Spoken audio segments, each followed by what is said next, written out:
자, 오늘 말씀을 보면 맹인 부모가 나오죠. 예수님께서 날 때부터 맹인된 사람을 진흙에 이겨서 침을 발라 이겨서 눈을 발라 고치셨는데 바리새인들은 이제 뭘 보느냐? 안식일이었다. 근데 일했다 이거예요. 일했다. 침도 뱉었다. 흙을 만져서 이겼다. 그 눈에다 발랐다. 또 굳이 예수님과 엮어서 이 눈을 뜬 자도 이해했다 이거죠. 이것도 섞어서 같이 너는 왜 거기 실로암까지 가서 씻었냐 이거 가서 씻었다 이랬죠. 씻었다. 이게 다 엮으려고 그러는 거예요.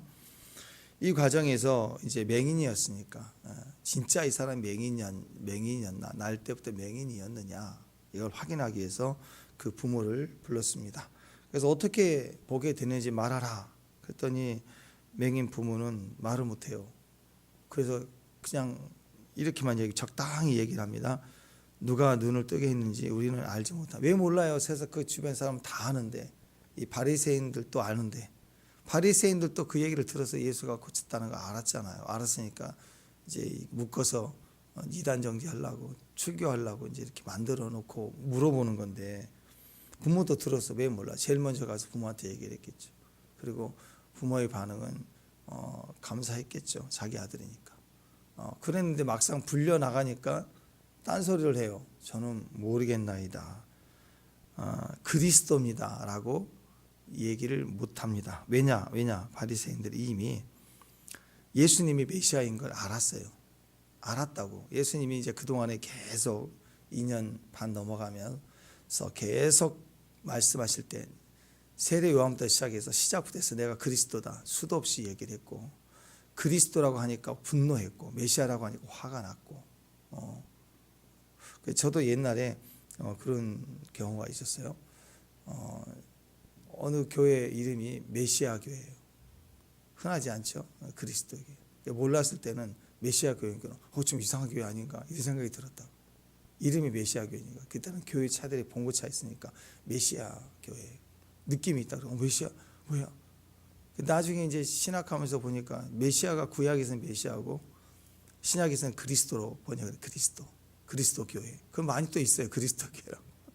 단어 차이고 뉘앙스 차이인데 그러니까 구약 사람들 보기에 내가 메시아다 그랬더니 막 되게 막 불편해하고 저거 예수 죽여야 된다. 그리고 이상하게 성경에 이사야 선지자가 얘기했던 나중에 메시아가 올 텐데 그의 증거는 이렇게 막 눈을 뜨고 앉은 백 일어서 이 표적을 하나씩 또 행하고 당시에 가장 강력하게 인정을 받았던 선지자 중에 한 사람이 세례 요한인데 세례 요한이 바리새인들도 가서 세례를 받고 회개하고 그런 이제 일이 있었는데 그 세례 요한이 어느 날 갑자기 미친 사람처럼 돌발을 하더니 그가 메시아라고 얘기하고 그러니까 막 불편한 거예요 지금. 다행히 자기들 입장에서는 세례 요한은 오래가지 못하고 바로 이제 죽임을 당했죠. 헤롯에게. 그래서 잠자마자 했더니 예수가 진짜로 내가 메시아라고 하고 그 증거들이 드러나기 시작하니까 막 점점 분노하고 기가 막히죠. 자, 이런 상황이니까 이 예수님의 메시아라고 하는 것은 모든 사람도 알려졌고 또 바리새인들도 이제 이게 듣기 싫으니까 결의를 한 게 뭐냐? 이제 예수를 진짜 메시아라고 시인하고 인정하면서 말하는 사람은 유대교에서 출교해야 한다. 출교. 이렇게 엄포를 놨다고. 이걸 들었기 때문에 누구든지 예수를 그리스도로 시인하는 자는 출교시키기로 했다. 그렇기 때문에 두려워한 거예요. 유대 공동체 사이에서 정죄받고 출교당한다는 것은 굉장히 두려운 일이죠. 그래서 이 두려움 속에서 이 부모는 이 분명히 말을 못하고 또 아들을 버렸던 것처럼 아들을 길거리에서 구걸하고 살도록 버린 거죠. 돌보지 않고 버린 것처럼 이번에도 역시 버리고 책임을 지게 합니다. 혼자서 그에게 물어봐라 하고 넘기는 걸 봐요.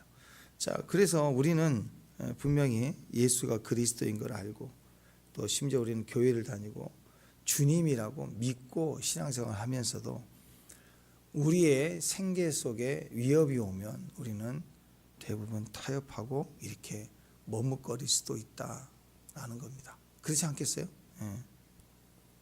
왕따시키고 차별하고 출교시킨다 그러면 두려워한다라는 거죠.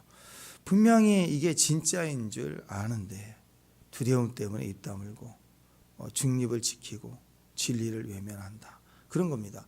그게 왜 그럴까? 네, 왜 그럴까? 그 얘기를 하고 있어요. 왜?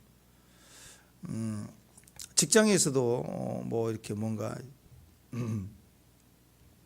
핍박을 받거나 불합리하거나 그럴 때 그것을 이렇게 말하지 못하고 또 왜 잘릴 수도 있고 어려울 수도 있기 때문에 그 조직에서 비난받고 출교당한다는 것은 굉장히 큰 두려움이 될 수도 있지 않겠습니까? 그런 의도에서 그랬다라는 것이죠. 인생에서 가장 큰 고통이 중에 하나가 바로 사람들과 같이 생활하는 거예요. 그렇다고 해서 혼자 살 수는 없는 거예요. 인생이 또 혼자 살 수도 없잖아요.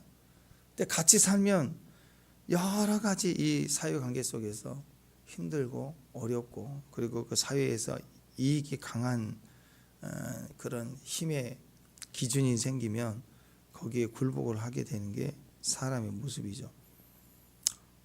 그래서 교회 안에서도 사실 교회 안에서도 이런 일이 생기면 좋은 일이 생겨도 이런 기득권에서 얘기하는 것은 우리를 두렵게 할 때가 상당히 많습니다. 그런 얘기가 있잖아요. 지금 이 시대에 예수님이 다시 이 땅에 2000년 전처럼 태어나서 역사하신다면 대부분의 예수님을 핍박하는 사람들은 교회일 것이다. 그 얘기를 합니다. 지금도 교회에서 기도하다가 눈이 떴다, 뭐 기적이 일어났다 그러면 와 정말 이렇게 하기 표현보다는 그 이상한 데 아닌가? 이렇게 먼저 이렇게 시각을 가져요. 다른 데는 그런 일이 있어? 야 대단하다 이런 마음을 갖는데 일단 교회에서 기적이 일어났다 그러면 사람들은 교회 안에 있는 사람들 중에는 많은 부분들은 이거 이상한 데 아니야? 이단 아니야? 벌써 그렇게 촉각을 세우고 듣기 시작한다는 거죠. 또 잘못이 있으면 덮어줘야죠. 가정 안에서도 자녀들이 많을 때 또 어떤 어려운 일이 생기고 불의한 일이 생길 때 일단은 수습을 하고 가정 안에서 소리가 나가지 않도록 이렇게 지켜주는 게, 그리고 그것을 또 가정 안에서 또 이렇게 타이르기도 하고 또 훈련도 시키기도 하고 그런 부분이 사실은 있죠. 근데 교회든 가족인데 교회에서 무슨 일이 불의한 일이 생기면 막 만천하에 막 까벌리는 게 교회예요. 교회라고. 그런 걸 보면 우리는 교회 안에서 신앙생활하는 게 상당히 쉽지 않구나 그런 생각을 하게 됩니다.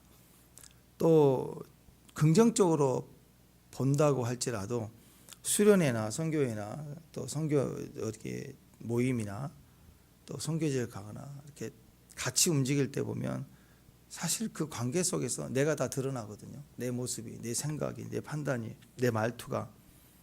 그래서 보면은 내가 얼마나 이기적인가, 내가 얼마나 참지 못하는가, 내가 얼마나 비호감인가, 정말 부딪히면서 누구 때문에 힘들다 하는 게 사실은 또 내가 보면은 내가 그거 하나 못 참고 내가 견디지 못하는 모습을 보면 서로가 우리가 빚어지게 되는 거죠. 많은 청년들이 그래 그리스도에게 삶을 드립니다 이렇게 헌신하면서 신학교로 가고 또 이렇게 DTS라고 이런 과정을 밟기도 하면서 합숙을 하고 그러면요 그 안에서 결국 그 믿음의 종들이 막 뜨거울 때 만나가지고 훈련하는 과정에서 처음에는 한 달 좋은데 2달, 3달 때 합숙하잖아요. 그럼 방 룸메이트하고 치약 때문에 싸우고 똑같아요. 치약 우리 옛날 물건 때문에 청소 때문에 막 그것 때문에 싸운다고. 그래서 막 방 바꿔달라고 막 그런 일도 생기고요. 별일이 다 생깁니다. 교회는 마찬가지예요. 공동체 속에서 우리는 서로가 드러나고 내 스스로가 드러나고 눌리기도 하고 인격이 막 부딪히며 빚어지게 되는 거예요. 그러면서 그 속에서 지도자 한 사람이 나옵니다. 거기에 리더자가 또 나오고 이렇게 과정이 지나가는 거죠. 요셉도 다윗도 광야로 몰려갔습니다. 왜요? 거기서 다뤄져야 되니까. 거기서 성숙해지니까. 결국 왜 이 사람들, 이 훌륭한 사람들을 하나님이 이렇게 광야로 몰았을까? 다 몰라요. 다 모르는데 분명한 건 다뤄졌구나. 다뤄지는 시간이었구나. 그것만큼은 맞습니다. 광야의 삶이라고 하는 건 혼자 한적하게 지내는 시골 전원 생활이 아닙니다. 나는 자연인이다. 뭐 이렇게 진짜 보내는 그런 시간이 절대 아닌 거예요. 인격들 속에서 계속 찔림받고 다뤄지는 시간들입니다. 날씨도 나를 다루고요. 막 더운 것도 추운 것도 다루고요. 벌레도 나를 다루고 하여튼 부딪히는 모든 게 나를 다뤄요. 물도 때로는 없어갖고 나를 다루고 목마름이 다루고 거기에 또 하나님이 그냥 보내시지 않죠. 다윗에겐 400명을 붙여주고 나중에 600명으로 증가되고 또 부하들을 붙여주고 하는 이 모든 사람들이 또 좋은 사람들이 사실은 아니에요. 거칠고 시험 억울한 자들 막 다 모였으니 얼마나 상처가 많은 사람들 모였겠어요. 그 공동체를 이루어가며 거기서 책임을 지도록 인도해 가시는 과정에서 같이 다뤄지는데 너무너무 고통스럽죠. 그 무너지고 무너지는 날마다의 다뤄지는 시간들을 통해서 성숙함이 나오고 거기 지도자도 나오고 총리도 나오고 나중에 다윗의 부하들이 다 나왔잖아요. 그래서 위대한 인물은 같이 생활하는 공동체 안에서 만들어져요. 소속해서 만들어지는 거예요. 그 안에서 세워져 가는 거라고. 일반 종교나 세상 동호회나 뭐 이런 모임은요 조건이 있습니다. 그래서 세상 일반 종교가 얘기하는 거 그거 아니에요. 어떤 사람 구원받는다고 그래요. 착한 사람이라고 하잖아요. 착한 사람이 구원받는다. 그래서 보면은 착한 사람들이 많이 종교에 기여합니다. 깨끗하고 착하다고 생각하는 사람들이 뭐 다른 종교 모임에 참석하고 그래요. 내가 종교를 선택했다고 분명히 얘기하는 사람들을 보면 나름대로 이렇게 똑똑하고 착한 사람들 상당히 많습니다. 근데 우리 교회는 어때요? 교회는 의인이 오는 게 아니라 죄인이 온다. 그래서 그런지 보면은 와서 보면 겉에서 보면 진짜 의인인 것 같은데 와서 보면 죄인들이 너무 많아요. 진짜 왜 이렇게 많이 부딪히고 많이 힘드는지 보면 다 죄인이야. 나도 죄인, 너도 죄인. 우리 노래부터가 나 같은 죄인이잖아. 죄인들이 와가지고 막 판단하고 부딪히고 내가 사회에서 만났으면 저런 사람은 상종 말도 안 섞을 사람인데 교회에서는 형제님 자매님 해야 되고 주일마다 또 축복합니다 해야 되고 막 그렇게 산다면 얼마나 힘들겠어요. 부딪히고 싸우고. 근데 진짜는 뭐예요? 진짜는 좋은 사람은 골라 모아서 산을 좋아하는 사람들 모여라. 그래 등산 동호회 하는 거지 뭐. 자전거 좋아하는 사람 모여라. 나 싫으면 안 가면 돼요. 그럼 사회는 그러니까 좋아하는 사람들끼리 모이니까 일단 재밌어. 술 모임 그러면 그 좋아하는 사람들 모이니까 즐거운 거죠. 낚시 그러면 좋아하는 사람만 모이니까 즐거운 거죠. 끼리끼리. 거기선 다 행복할 거 아니에요. 좋은 걸 나누고 같이 대화하고. 그러니까 즐겁지요. 착하죠. 근데 나 낚시 싫어. 근데 같이 가야 돼. 그게 가족 아니에요? 그죠? 네. 아니 애들이 돈가스 먹기 좋아한다. 그러면 다 부모는 소화도 안 되고 따라가잖아요. 그냥. 왜 어렸을 때는 아빠가 설렁탕 먹으러 간다고 하면 애들이 싫어 따라갔으니까 이제는 애들이 커서 좋아한다고 엄마도 따라가야 되는 거예요. 그 가족은 따라가는 거예요.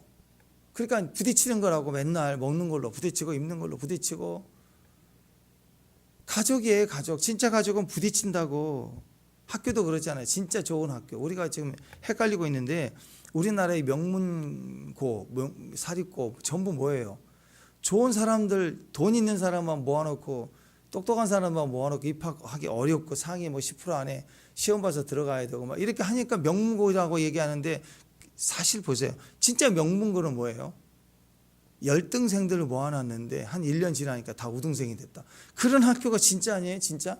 거칠고 깨지고 박살나고 막 학교도 안 가고 막 뭐 그런 아이들이 그냥 그 학교만 들어가면 1학년 때는 다 행동이 공부하는 법을 배우고 2학년 때부터 성적이 올라가고 3학년 때는 다 상위 1% 안에 든 실력이 되고 그러면 그런 학교 진짜 명문고 아니에요? 근데 그렇게 안 봐요. 사람들은 그렇게 안 본다. 조건으로 본다고.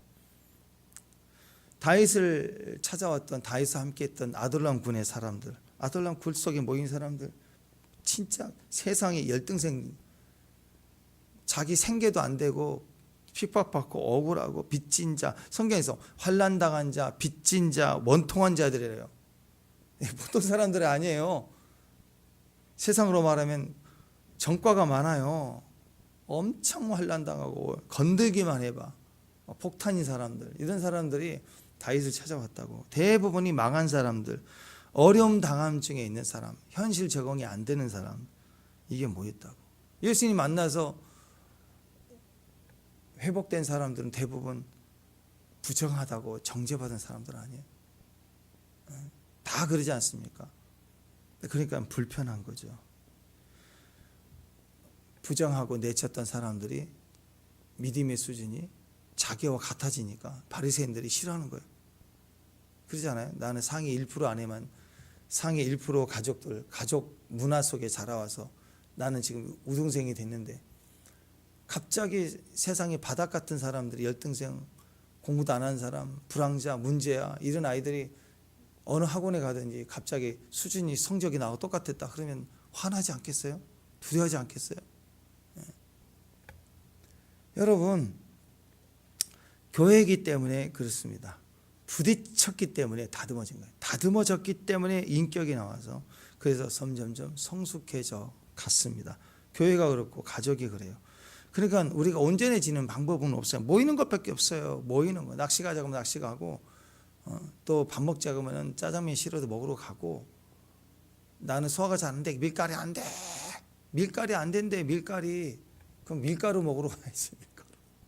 그래서 조금이라도 먹어봐야 돼요. 위가 그런 거예요. 뭐 과식한 문제지. 조금씩 거친 것도 먹고 딱딱한 것도 먹고, 그러면서 위도 강해지고 또 전체가 좋아지는 거라고.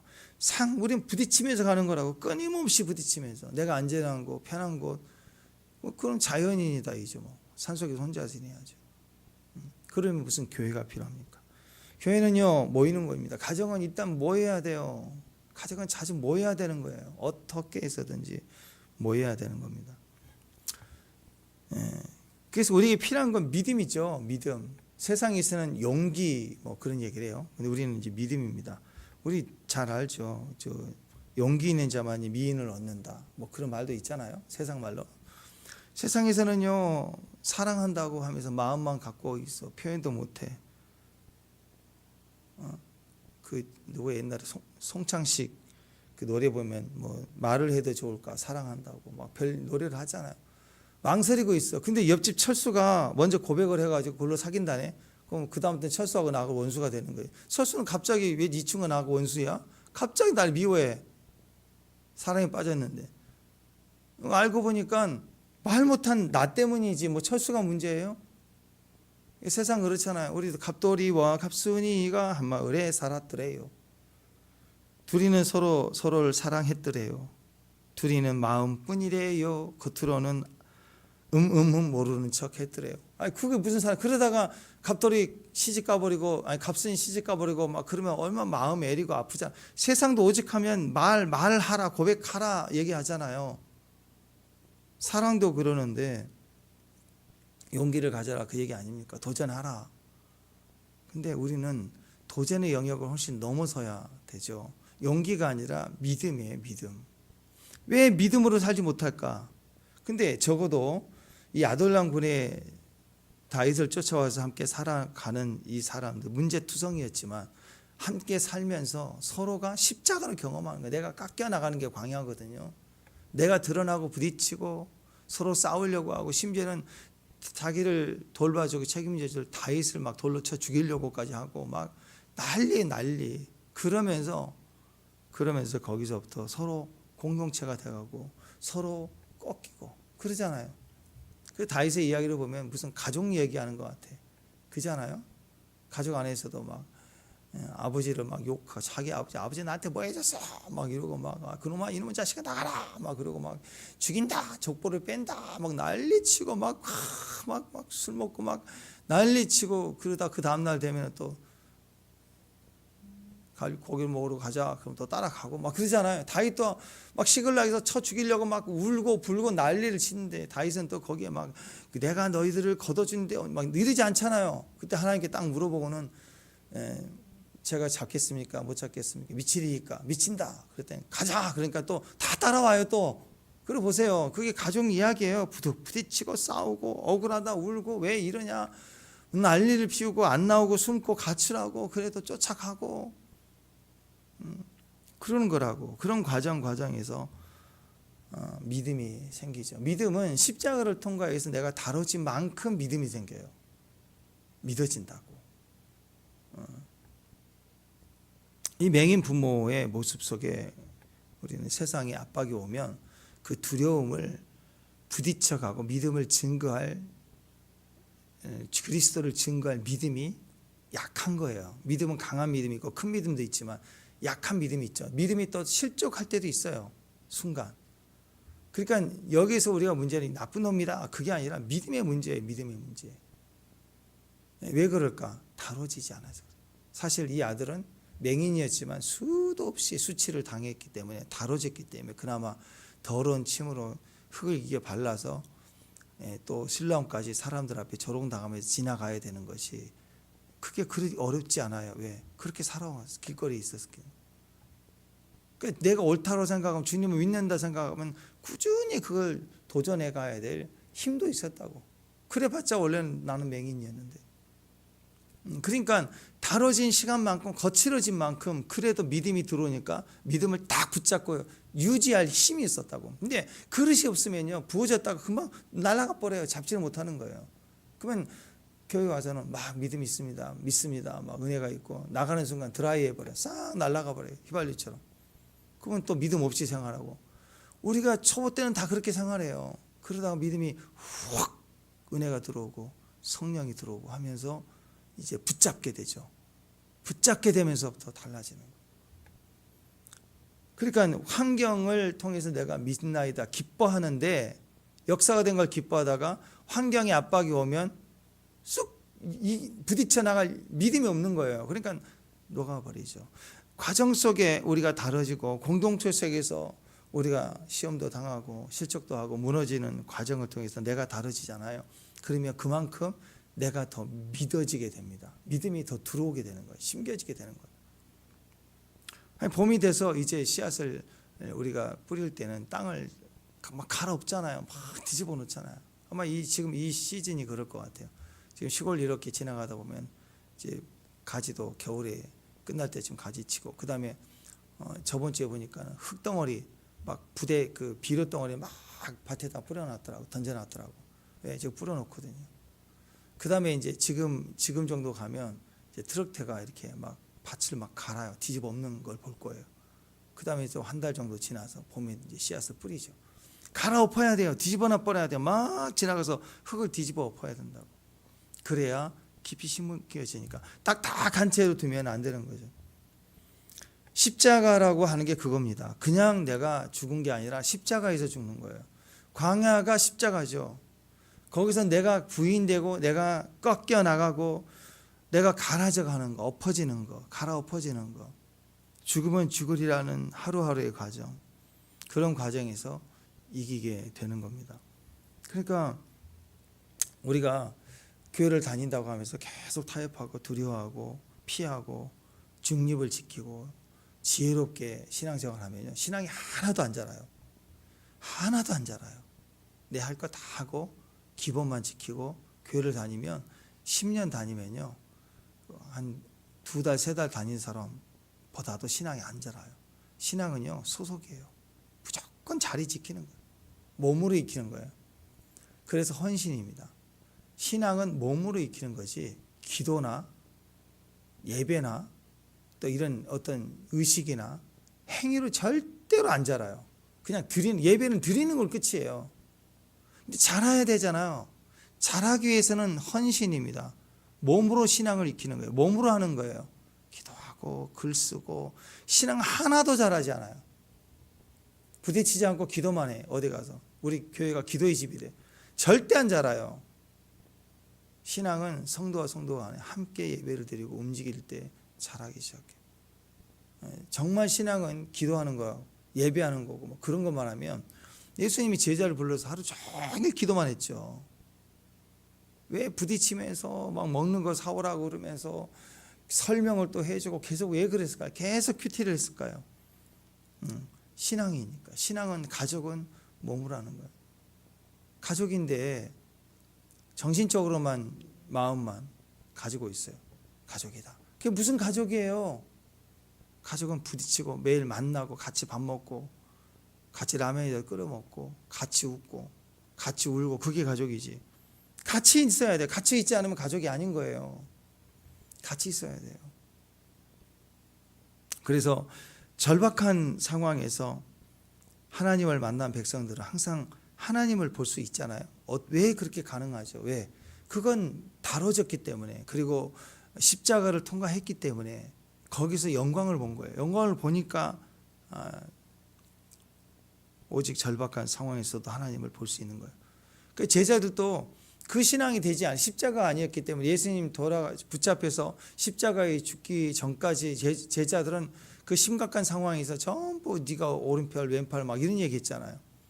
그러니까 실제로 오늘 이 맹인에서 나온 부모들처럼 십자가를 딱 지시니까 다 도망가 버렸잖아요. 다 피했습니다. 다 도망갔어요.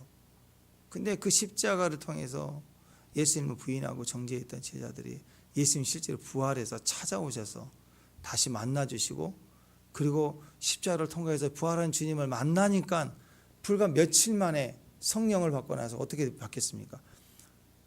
베드로가 제일 먼저 서가지고 너희가 못 박은 이 예수를 주와 그리스도가 되게 하셨다고, 막 너희들이 못 박았어 라고 막 얘기하니까 다 찔리죠. 다 찔려갖고 3,000명이나 회개하고 구원에 이르게 되고, 그 역사들을 보십시오. 그러니까 여러분, 지금 우리가 십자가를 통과하고 다뤄지고 깎여지고 무너진 만큼 우리는 계속해서 더 믿음으로 성장하고 믿어지게 되고, 이 과정 십자가를 통해서 주님을 만나게 될 때 우리는 드디어 믿음과 용기를 가질 수가 있습니다. 담대해질 수 있다라는. 그러니까 이 부모는 야 어떻게 부모가 이럴 수 있느냐, 이런 정지와 판단이 아니라 십자가예요.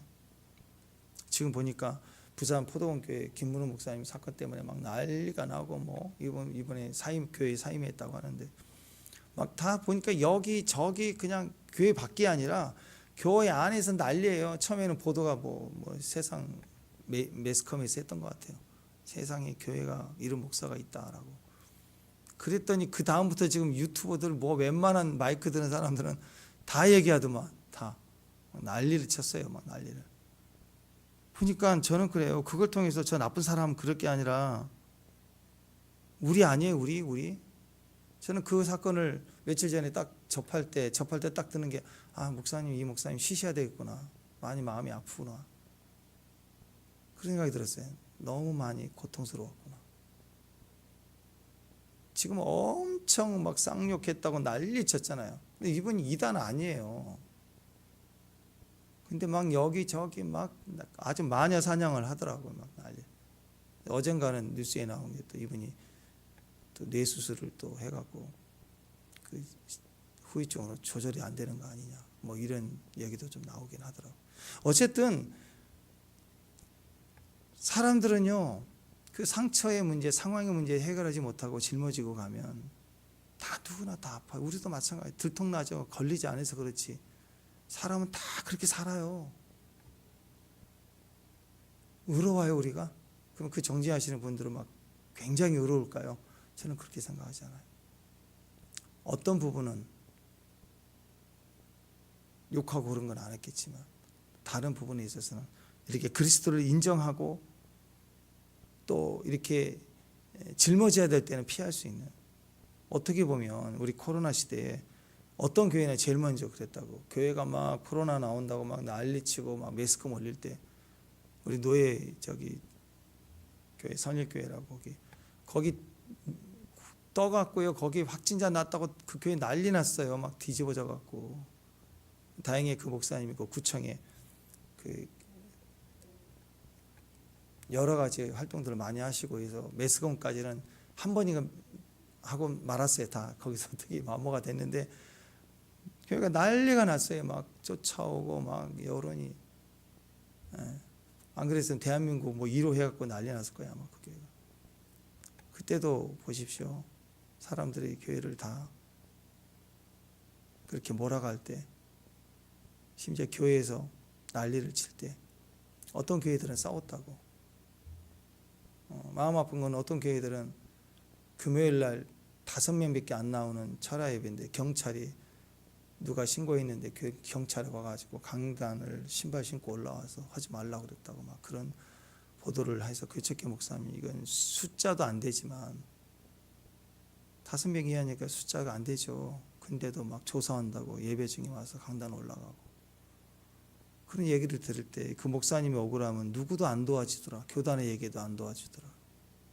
그 보도 있을 때 어떤 교회는 교회가 잘못했습니다. 프랭카를 내걸고 저는 이 목사님이 욕설 때문에 막 난리치는 이것보다 난 더 나쁘다고 생각해요. 교회가 이렇게 하나님에 대해서 믿음 앞에서 소리를 내지 못했던 건 더 믿음이 없는 거라고 생각을 합니다. 우리는 다 누구나 다 어려워요. 다 아파요. 근데 그 목사님 잘했다는 얘기는 아닙니다. 우리는 다 우리 메시지를 받아야 돼요. 우리도 그래요. 조금만 직장 위기, 상황 위기 오면 다 피하고 도망갈 사람은 아닌가요? 제가 너무 속단하나요? 여러분들 안 그럴 거라고 저는 믿습니다. 그렇지만 저는 떨릴 것 같아요. 저는 두려울 것 같아요. 그러니까 세상이 그렇다라는 거예요. 그러니까 겸손해야 돼요. 겸손하고 내 믿음의 자리에 내가 서야 되고 십자가를 다뤄주고 지나간 만큼 서가는 것이지 십자가 없이 좋은 것만 선택해서 좋은 사람만 모여가지고 신앙생활 절대 할 수가 없습니다. 그 교회 장로님이 이번 주 기도할 때인가 대표 기도하면서 모르겠어요. 하여튼 왜 그런 것만 올리는 사람인지 모르겠어요. 우리 목사님 막 기도하니까 또 엄청 비난받더만 또 어떻게 그런 목사님을 또 울면서 대표 기도하면서 막 기도하느냐. 그래서 그걸 또 누가 또 올려가지고 막 난리를 치는 거야. 아니 꼭 그래야 되나요? 어떤 기도가 진짜 기도인가요? 돌로 쳐야 돼요? 끌어내려야 돼요? 진짜 이단이 있죠. 근데 그리스도를 부인하고 그런 게 아니잖아요. 그렇게 해서는 안 되지만 욕설을 할 수도 있고 그랬으면 거기에 대해서 책임지게 하고 제가 보기에는 욕하는 수준이 이게 그냥 보통 뭐 이재명보다 더하더만 보니까 그러면 뭐예요? 아픈 거라고. 그건 정상적인 게 아니에요. 아픈 거라고. 아프면 보호가 필요하고 교회가 그런 다음에 아픈 사람 케어해야 된다며요. 쫓아가서 보호해야 된다며요. 위로해 줘야 된다며요. 아프면 감싸줘야죠. 정지하고 쫓아낼 게 아니라. 저는 그래요. 생각이 좀 들린지 모르지만 세상에서 고난 당하고 힘들 때 다윗을 돌로 치려고 하는 것처럼 난 그 목사님 잘 모르지만 그냥 유명한 목사님 말씀 잘 전하시고 훌륭한 은혜를 끼쳤던 목사님을 알고 있지만 뭐 다른 게 혐의가 있는 것도 아니고 그러면 그 부분은 지켜야죠. 난 그 교회가 그랬으면 좋을 텐데 모르겠습니다. 어쨌든 그 상황이고 우리 상황으로 보면 우리는 온전한가? 난 믿음이 항상 온전히 서 있는가? 나는 비난하지 않을 수 있을까? 자신해야 됩니다. 오직 그리스도 앞에 내 모습을 비춰볼 수 있어요. 이 맹인 한 사람 보고 발작하는 이 사람들 안식일이 다 그것 때문에 난리치는 사람들. 여기서 핵심이 뭐예요? 구약의 이전에 어떤 구약 성경 전체에 눈뜬 적이 있냐고요? 없잖아요.